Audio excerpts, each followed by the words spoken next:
"Daddy, please help her." The words were small, shaky, and urgent, tugging at Marcus Reed's sleeve as he pushed his janitor cart down the quiet waterfront parking garage. His 8-year-old daughter Lily was supposed to be waiting in the truck with a juice box and a coloring book. Instead, she was standing beside him, pointing toward the stairwell with wide, frightened eyes. Marcus followed her gaze and felt his stomach drop. A woman was backed against the concrete wall, her purse on the ground, 3 men circling her like they owned the night. One blocked the exit, another laughed too loudly. The third kept glancing around, confident no one important was watching. Marcus was tired. His shoulders ached from mopping floors since dawn. His hands were rough from years of quiet work no one noticed. He was a single dad doing everything he could to stay invisible, to keep his head down, to get Lily home safe. But Lily's fingers tightened around his hand. "Daddy," she whispered again. "They're hurting her." Something old and buried stirred in his chest. Marcus stepped forward and spoke calmly, his voice steady but firm. "That's enough. Let her go." The men turned, surprised to see a janitor in worn boots instead of another scared passerby.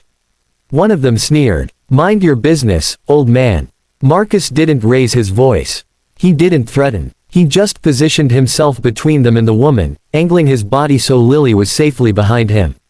The first punch came fast. Marcus blocked it without thinking.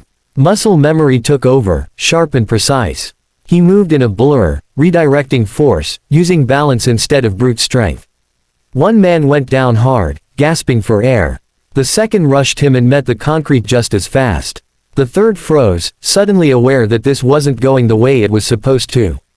Within seconds, it was over. 3 men on the ground. A stunned silence. Marcus stood there breathing hard, hands trembling not from fear, but from the realization of what he'd just done. The woman stared at him in disbelief. Who are you?" "Just a dad," Marcus said, already kneeling to Lily's level. "You okay, baby?" She nodded, tears slipping down her cheeks, and hugged him like she never wanted to let go. Police lights arrived soon after. Statements were taken. The woman kept thanking him. Marcus kept deflecting, saying anyone would have done the same. By the time he drove home, all he wanted was sleep and a return to normal. The next morning, Marcus was back at work, pushing his cart down a polished hallway at the naval base he cleaned every day. Heads turned. Whispers followed. A uniformed officer approached him, unusually respectful. "Sir," he said, "you're needed in the main hall." Marcus frowned. When the doors opened, the room went silent.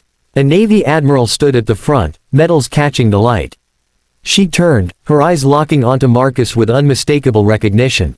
It was the woman from the garage. Clean uniform. Command presence. Power in every step.